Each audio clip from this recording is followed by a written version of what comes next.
Tafsir Surat Al-Fatihah ayat 2 dalam kitab Tafsir Ibnu Katsir rahimahumullah. Surat Al-Fatihah ayat 2 berbunyi, Alhamdulillahirobbil alamin. Segala puji bagi Allah, Tuhan semesta alam. Menurut Qiraah Sab'ah, huruf dal dalam firman-Nya, Alhamdulillahi, dibaca damah, terdiri atas mubtada dan khabar. Diriwayatkan dari Sufyan ibnu Uyainah dan Rubah ibnul Ajai, keduanya membacanya menjadi Alhamdulillahi, dengan huruf dal yang difathahkan karena menyimpan fil. Ibnu Abu Ablah membacanya Alhamdulillah dengan huruf dal dan lem yang didamahkan kedua-duanya karena yang kedua diikutkan kepada huruf pertama dalam harakat. Ia mempunyai syawahid, bukti-bukti, yang menguatkan pendapatnya ini, tetapi dinilai syadz menyendiri.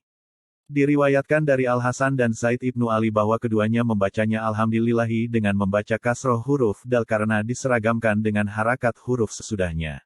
Abu Ja'far ibnu Jarir mengatakan bahwa makna Alhamdulillah ialah, segala syukur hanyalah dipersembahkan kepada Allah semata, bukan kepada apa yang disembah selainnya dan bukan kepada semua apa yang diciptakannya, sebagai imbalan dari apa yang telah Dia limpahkan kepada hamba-hambanya berupa segala nikmat yang tak terhitung jumlahnya. Tiada seorang pun yang dapat menghitung semua bilangannya selain Dia semata.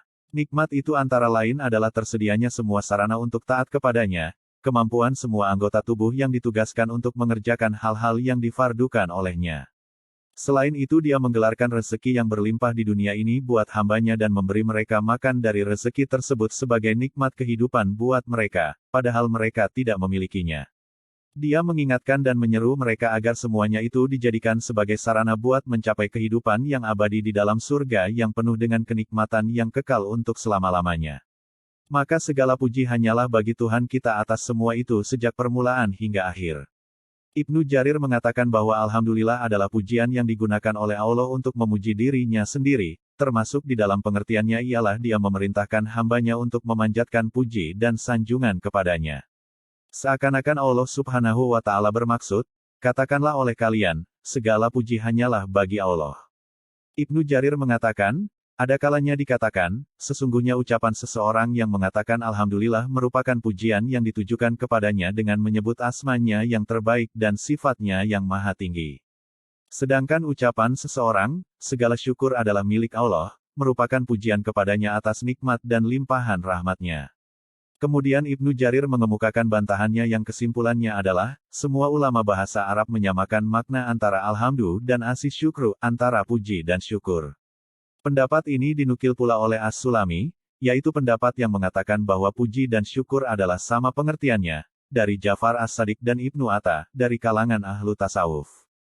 Ibnu Abbas mengatakan bahwa ucapan, segala puji bagi Allah, merupakan kalimat yang diucapkan oleh semua orang yang bersyukur. Al-Qurtubi menyimpulkan dalil yang menyatakan kebenaran orang yang mengatakan bahwa kalimat Alhamdulillah adalah ungkapan syukur, dia nyatakan ini terhadap Ibnu Jarir. Pendapat inilah yang dikatakan oleh Ibnu Jarir masih perlu dipertimbangkan dengan alasan bahwa telah dikenal di kalangan mayoritas ulama mutaakhirin bahwa alhamdu adalah pujian dengan ucapan terhadap yang dipuji dengan menyebutkan sifat-sifat lazimah dan yang muta'adiyah baginya, sedangkan asyukru tidaklah diucapkan melainkan hanya atas sifat yang muta'adiyah saja. Terakhir ada kalanya diucapkan dengan lisan atau dalam hati atau melalui sikap dan perbuatan, sebagaimana pengertian yang terkandung di dalam perkataan seorang penyair. Nikmat paling berharga yang telah kalian peroleh dariku ada 3 macam, yaitu melalui kedua tanganku, lisanku, dan hatiku yang tidak tampak ini. Akan tetapi, mereka berselisih pendapat mengenai yang paling umum maknanya di antara keduanya, pujian ataukah syukur. Ada 2 pendapat mengenainya. Menurut penyelidikan, terbukti memang di antara keduanya terdapat pengertian khusus dan umum. Alhamdu lebih umum pengertiannya daripada asyukru, yakni bila dipandang dari segi pengejawantahannya. Dikatakan demikian karena alhamdu ditujukan kepada sifat yang lazimah dan yang muta'adiyah. Engkau dapat mengatakan, aku puji keberaniannya, dan aku puji kedermawanannya, hanya saja pengertiannya lebih khusus karena hanya diungkapkan melalui ucapan. Lain halnya dengan asyukru yang pengertiannya lebih umum bila dipandang dari segi pengejawantahannya, realisasinya, karena dapat diungkapkan dengan ucapan, perbuatan, dan niat, seperti yang telah dijelaskan tadi. Asyukur dinilai lebih khusus karena hanya diungkapkan terhadap sifat muta'adiyah saja, tidak dapat dikatakan, aku mensyukuri keberaniannya, atau, aku mensyukuri kedermawanan dan kebajikannya kepadaku. Demikianlah menurut catatan sebagian ulama mutaakhirin. Abu Nasr Ismail Ibnu Hamad Al-Jauhari mengatakan, pengertian alhamdu merupakan lawan kata dari azam celaan. Dikatakan hamdihir rajula, alhamduhu hamdan wa mahmada, aku memuji lelaki itu dengan pujian yang setinggi-tingginya, bentuk failnya ialah hamid, dan bentuk mafidnya ialah mahmud. Lafaz tahmid mempunyai makna lebih kuat daripada alhamdu, sedangkan alhamdu lebih umum pengertiannya daripada asis syukru. Abu Nasr mengatakan sehubungan dengan makna asis syukru, yaitu, sanjungan yang ditujukan kepada orang yang berbuat baik sebagai imbalan dari kebaikan yang telah diberikannya. Dikatakan syakartuhu atau syakartulahu artinya, aku berterima kasih kepadanya, tetapi yang memakai lem lebih fasih. Sedangkan makna al-madah lebih umum daripada alhamdu, karena pengertian al-madah pujian, dapat ditujukan kepada orang hidup, orang mati, juga terhadap benda mati, sebagaimana pujian terhadap makanan, tempat, dan lain sebagainya, dan al-madah dapat dilakukan sebelum dan sesudah kebaikan, juga dapat ditujukan kepada sifat yang lazimah dan yang muta'adiyah. Dengan demikian, berarti al-madah lebih umum pengertiannya, daripada alhamdu. Berbagai pendapat ulama salaf mengenai alhamdu. Ibnu Abu Hatim mengatakan, telah menceritakan kepada kami ayahku, telah menceritakan kepada kami Abu Mamar Al-Kutayyi, telah menceritakan kepada kami Hafs Ibnu Hajjaj, dari Ibnu Abu Mulaikah, dari Ibnu Abbas radhiyallahu anhu yang mengatakan bahwa Khalifah Umar radhiyallahu anhu pernah berkata, kami telah mengetahui makna subhanallah dan la ilaha illallah, lalu apakah makna alhamdulillah? Alika, menjawab, ia merupakan suatu kalimah yang diridai oleh Allah untuk dirinya. Asar yang sama diriwayatkan pula oleh selain Abu Mamar, dari Hafs, disebutkan bahwa Khalifah Umar bertanya kepada Ali, sedangkan teman-teman Umar berada di hadapannya, la ilaha illallah, subhanallah, dan Allahu Akbar telah kami ketahui maknanya. Apakah yang dimaksud dengan alhamdulillah? Alika, menjawab, ia adalah suatu kalimah yang disukai oleh Allah subhanahu wa ta'ala buat dirinya, diridai buat dirinya, dan suka bila diucapkan. Ali Ibnu Zaid Ibnu Jatan menceritakan dari Yusuf Ibnu Mihran yang menceritakan bahwa Ibnu Abbas pernah mengatakan, alhamdulillah adalah kalimat syukur. Apabila seorang hamba mengucapkan, segala puji bagi Allah, maka Allah SWT berfirman, hambaku telah bersyukur kepadaku. Asar ini diriwayatkan oleh Ibnu Abu Hatim. Ibnu Abu Hatim meriwayatkan pula bersama Ibnu Jarir, dari hadits Bishr Ibnu Imarah, dari Abu Rauk, dari Dahak, dari Ibnu Abbas yang mengatakan bahwa alhamdulillah sama dengan asis syukru lillah yakni berterima kasih kepadanya dan mengakui segala nikmatnya, hidayahnya, penciptaannya, dan lain-lainnya. Ka'b al-Ahbar mengatakan, alhamdulillah adalah pujian kepada Allah. Ad-Dahak mengatakan, alhamdulillah merupakan selendang sifat Tuhan yang Maha Pemurah. Di dalam sebuah hadis disebutkan hal yang semisal. Ibnu Jarir mengatakan, telah menceritakan kepada kami Said Ibnu Amr As-Sukuni, telah menceritakan kepada kami Baqiyah Ibnul Walid, telah menceritakan kepadaku Isa Ibnu Ibrahim, dari Musa Ibnu Abu Habib, dari Al-Hakam Ibnu Umair yang dianggap sebagai sahabat. Dia menceritakan bahwa Rasulullah Shallallahu Alaihi Wasallam pernah bersabda, apabila kamu ucapkan, segala puji bagi Allah, Tuhan semesta alam, berarti engkau telah bersyukur kepada Allah, dan Dia niscaya akan menambahkan nikmatnya kepadamu. Imam Ahmad Ibnu Hambal mengatakan, telah menceritakan kepada kami Rauh, telah menceritakan kepada kami Auf, dari Al-Hasan, dari Al-Aswad Ibnu Sari, yang menceritakan, aku pernah bertanya, wahai Rasulullah, maukah engkau bila aku bacakan kepadamu pujian-pujian yang biasa kupanjatkan kepada Robku yang maha suci dan maha tinggi? Nabi Shallallahu Alaihi Wasallam menjawab, ingatlah, sesungguhnya Tuhanmu menyukai alhamdu, pujian. Hadis ini diriwayatkan pula oleh Imam Nasai, dari Ali Ibnu Hujar, dari Ibnu Ulayah, dari Yunus Ibnu Ubaid, dari Al-Hasan, dari Al-Aswad dari Sari, dengan lafaz yang sama. Abu Isa Al-Hafiz, yaitu Imam Turmuzi, Imam Nasai, dan Imam Ibnu Majah meriwayatkan melalui hadis Musa Ibnu Ibrahim Ibnu Kasir, dari Talha Ibnu Hirasi, dari Jabir Ibnu Abdullah yang menceritakan bahwa Rasulullah Shallallahu Alaihi Wasallam pernah bersabda, zikir yang paling afdal utama ialah, tidak ada Tuhan selain Allah, dan doa paling afdal ialah, segala puji bagi Allah. Imam Turmuzi mengatakan bahwa predikat hadis ini hasan garib. Ibnu Majah meriwayatkan melalui Anas Ibnu Malik radhiyallahu anhu yang mengatakan bahwa Rasulullah Shallallahu Alaihi Wasallam pernah bersabda, tidak sekali-kali Allah memberikan suatu nikmat kepada seorang hamba, lalu si hamba mengucapkan, segala puji bagi Allah, melainkan apa yang diberikan oleh Allah pahala lebih afdal daripada apa yang diterimanya. Al-Qurtubi di dalam kitab tafsirnya, dan di dalam kitab Nawadirit Usul telah meriwayatkan melalui Anas radhiyallahu anhu, dari Nabi Shallallahu Alaihi Wasallam, bahwa Nabi Shallallahu Alaihi Wasallam pernah bersabda, "Seandainya dunia berikut semua isinya berada di tangan seorang lelaki dari kalangan umatku, kemudian dia mengucapkan, segala puji bagi Allah, niscaya kalimat Alhamdulillah, yang telah dia ucapkan itu, jauh lebih afdal daripada hal itu, dunia dan seisinya." Al-Qurtubi dan lain-lainnya mengatakan bahwa makna yang dimaksud dari hadis ini ialah, ilham yang diberikan oleh Allah kepadanya untuk mengucapkan kalimat, segala puji bagi Allah, benar-benar lebih banyak mengandung nikmat baginya daripada semua nikmat dunia.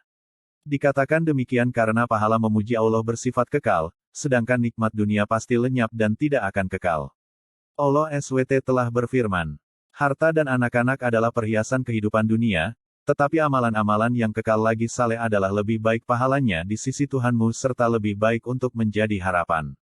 Al-Kahfi, 46. Di dalam kitab Sunan Ibnu Majah disebutkan melalui Ibnu Umar bahwa Rasulullah Shallallahu Alaihi Wasallam pernah bercerita kepada mereka para sahabat, bahwa ada seorang hamba Allah mengucapkan doa, "Wahai Tuhanku, bagi Engkau segala puji sebagaimana yang layak bagi keagungan Zat-Mu dan kebesaran kekuasaan-Mu." Maka kedua malaikatnya merasa kesulitan, keduanya tidak mengetahui bagaimana mencatat pahalanya, lalu keduanya naik melapor kepada Allah dan berkata, "Wahai Tuhan kami, sesungguhnya ada seorang hamba mengucapkan suatu kalimat doa yang kami tidak mengetahui bagaimana mencatatnya." Allah Subhanahu wa Ta'ala berfirman, "Dia Maha mengetahui apa yang diucapkan oleh hambanya itu, apakah yang telah diucapkan oleh hambaku itu?" Keduanya menjawab, "Wahai Tuhanku, sesungguhnya dia telah mengatakan, bagi Engkau segala puji, wahai Tuhanku, sebagaimana yang layak bagi keagungan Zat-Mu dan kebesaran kekuasaan-Mu." Lalu Allah berfirman kepada kedua malaikat itu, "Catatlah olehmu berdua seperti apa yang diucapkan oleh hambaku hingga dia bersua denganku, maka aku akan membalas pahalanya secara langsung." Al-Qurtubi menceritakan dari segolongan ulama yang pernah mengatakan bahwa ucapan seorang hamba, "Segala puji bagi Allah Tuhan semesta alam," adalah lebih afdal daripada ucapannya, "Tidak ada Tuhan selain Allah," mengingat kalimat Alhamdulillahi Rabbil Alamina mengandung makna tauhid bersama pujian. Sedangkan ulama lain mengatakan bahwa ucapan, "Tidak ada Tuhan selain Allah," adalah lebih afdal, mengingat kalimat inilah yang memisahkan antara iman dan kekafiran, karena kalimat ini pula manusia diperangi hingga mereka mau mengucapkan, "Tidak ada Tuhan selain Allah," seperti yang telah disebutkan di dalam sebuah hadis yang muttafaq alaih. Di dalam hadis lain dinyatakan, doa yang paling utama diucapkan olehku dan oleh para nabi sebelumku ialah, "Tidak ada Tuhan selain Allah semata, tiada sekutu baginya." Dalam pembahasan yang lalu disebutkan sebuah hadis melalui Jabir secara marfu. Zikir yang paling utama ialah, "Tidak ada Tuhan selain Allah," dan doa yang paling utama ialah, "Segala puji bagi Allah." Hadis ini dinilai hasan oleh Imam Turmuzi. Huruf alif dan lem dalam lafaz alhamdu menunjukkan makna yang mencakup segala macam pujian dan semua jenisnya hanya milik Allah Subhanahu wa Ta'ala, sebagaimana yang telah dinyatakan di dalam sebuah hadis. "Ya Allah, hanya milik-Mu lah segala puji, dan hanya milik-Mu lah semua kerajaan, serta di tangan kekuasaan-Mu lah semua kebaikan, dan hanya kepada Engkau lah kembali semua urusan." Tawil kalimat Rabbul Alamin. Istilah Rabb artinya pemilik yang berhak bertasarruj. Menurut istilah bahasa diucapkan menunjukkan arti tuan dan orang yang bertasarruj untuk perbaikan. Pengertian tersebut masing-masing sesuai dengan hak Allah Subhanahu wa Ta'ala. Lafaz Rabb tidak dapat dipakai untuk selain Allah Subhanahu wa Ta'ala, melainkan dimudafkan. Untuk itu, katakanlah olehmu Rabut Dar pemilik rumah, dan Rabb Kaza pemilik anu. Lafaz Rabb yang dimaksudkan adalah Allah Subhanahu wa Ta'ala, hanya dipakai tanpa mudaf. Menurut suatu pendapat, lafaz Rabb adalah ismul azam. Alamina bentuk jamak dari alamun, artinya, semua yang ada selain Allah Subhanahu wa Ta'ala, dan lafaz alamun sendiri bentuk jamak yang tidak ada bentuk tunggal dari lafaz aslinya. Sedangkan lafaz awalim artinya, berbagai macam makhluk yang ada di langit, di daratan, di laut, dan setiap generasi dari semua jenis makhluk tersebut dinamakan alam pula. Bisir Ibnu Imarah meriwayatkan dari Abu Raub, dari Dahak, dari Ibnu Abbas, bahwa, segala puji bagi Allah, Tuhan semesta alam, artinya ialah, segala puji bagi Allah yang semua makhluk ini adalah miliknya, yaitu langit, bumi, dan yang ada di antara keduanya, baik yang kita ketahui ataupun yang tidak kita ketahui. Di dalam riwayat Said Ibnu Jubair dan Ikrimah, dari Ibnu Abbas, disebutkan bahwa yang dimaksud dengan Rabbul Alamina ialah Tuhan jin dan manusia. Hal yang sama dikatakan pula oleh Said Ibnu Jubair, Mujahid, dan Ibnu Juraij. Hal yang semisal telah diriwayatkan pula dari Ali K.W. Menurut Ibnu Abu Hatim, sanad asar tersebut tidak dapat dipegang. Al-Qurtubi mengatakan demikian, yakni jin dan manusia, dengan berdalilkan firman Allah Subhanahu wa Ta'ala yang mengatakan, agar dia, Al-Quran, menjadi pemberi peringatan kepada seluruh alam. Al-Furqan, 1. Makna yang dimaksud dengan seluruh alam, ialah makhluk jin dan manusia. Al-Farah dan Abu Ubaid mengatakan, yang dimaksud dengan alam ialah ditujukan kepada makhluk yang berakal, mereka adalah manusia, jin, malaikat, dan setan. Untuk itu, semua jenis binatang tidak dapat dikatakan alam. Disebutkan dari Zaid ibnu Aslam dan Abu Muhaisin, bahwa alam artinya setiap makhluk bernyawa yang berkembang biak. Qatadah mengatakan bahwa alam adalah setiap jenis alam. Al-Hafiz Ibnu Asakir mengatakan di dalam autobiografi Marwan Ibnu Muhammad, salah seorang khalifah dari kalangan Bani Umayyah yang dikenal dengan julukan Al-Jad dan sebutan Al-Himar, bahwa dia pernah mengatakan, Allah menciptakan 17.000 alam, penduduk langit dan penduduk bumi digolongkan satu alam, sedangkan yang lainnya tiada seorang pun yang mengetahuinya kecuali hanya Allah Subhanahu wa Ta'ala. Abu Ja'far Ar-Razi mengatakan dari Ar-Rabi, Ibnu Anas, dari Abul Aliyah sehubungan dengan firman-Nya, Rabil, Alamina, bahwa Anas pernah mengatakan, manusia merupakan alam, dan jin adalah alam, sedangkan selainnya terdiri atas 18.000 atau 14.000, dia ragu, alam malaikat yang ada di atas bumi. Bumi mempunyai 4 penjuru, pada tiap-tiap juru terdapat 3.500 alam, malaikat, yang telah diciptakan oleh Allah Subhanahu wa Ta'ala untuk beribadah kepadanya. Asar ini diriwayatkan oleh Ibnu Jarir dan Ibnu Abu Hatim. Akan tetapi, kalimat seperti ini aneh, hal yang seperti ini memerlukan adanya dalil yang sahih. Ibnu Abu Hatim mengatakan, telah menceritakan kepada kami ayahku, telah menceritakan kepada kami Hisyam Ibnu Khalid, telah menceritakan kepada kami Al-Walid Ibnu Muslim, telah menceritakan kepada kami Al-Furat yakni Ibnul Walid, dari Mutib Ibnu Sumai, dari Subai, yakni Al-Himyari, sehubungan dengan firman-Nya, Rabil, Alamina, bahwa Al-Alamina terdiri atas 1.000 umat, 600 berada di dalam laut, sedangkan 400 berada di darat. Hal semisal diriwayatkan pula melalui Said Ibnul Musayyab, dan hal yang semisal ini diriwayatkan pula secara marfu, seperti yang dikatakan oleh Al-Hafiz Abu Ya'la Ahmad Ibnu Ali Ibnul Musana di dalam kitab Musnadnya, bahwa telah menceritakan kepada kami Muhammad Ibnul Musana, telah menceritakan kepada kami Ubaid Ibnul Waqid Al-Qaisi Abu Ibad, telah menceritakan kepadaku Muhammad Ibnu Isa Ibnu Kaisan, telah menceritakan kepada kami Muhammad Ibnul Munkadir, dari Jabir Ibnu Abdullah yang mengatakan, pada suatu tahun dari masa pemerintahan Khalifah Umar, belalang berkurang jumlahnya. Lalu ia bertanya-tanya mengenai hal itu, tetapi tidak ada seorang pun yang menjawabnya, maka hal itu membuatnya kurang puas. Lalu ia mengirimkan seorang pengendara kuda untuk pergi ke negeri Yaman, seorang lagi menuju ke negeri Syam, dan yang seorang lagi menuju ke negeri Irak untuk menanyakan apakah ada belalang atau tidak di tempat tujuan masing-masing. Kemudian datang kepadanya pengendara dari Yaman membawa segenggam belalang, lalu utusan itu meletakkannya di hadapan Umar. Ketika Umar melihatnya, maka ia bertakbir, kemudian berkata, aku pernah mendengar Rasulullah Shallallahu Alaihi Wasallam bersabda, Allah telah menciptakan 1.000 umat, 600 umat berada di laut dan yang 400 umat berada di daratan. Mula-mula umat yang binasa dari kesemuanya itu adalah belalang, apabila belalang musnah, maka merambat secara beruntun sebagaimana sebuah untaian kalung yang terputus talinya. Muhammad Ibnu Isa yang disebut di dalam sanad asar ini adalah Al-Hilali, dia orangnya daif. Al-Bagawi meriwayatkan dari Said Ibnul Musayyab bahwa dia pernah mengatakan, Allah telah menciptakan 1.000 alam, 600 berada di lautan, sedangkan yang 400 berada di daratan. Wahab Ibnu Munabi mengatakan bahwa Allah telah menciptakan 18.000 alam, dunia ini merupakan salah satunya.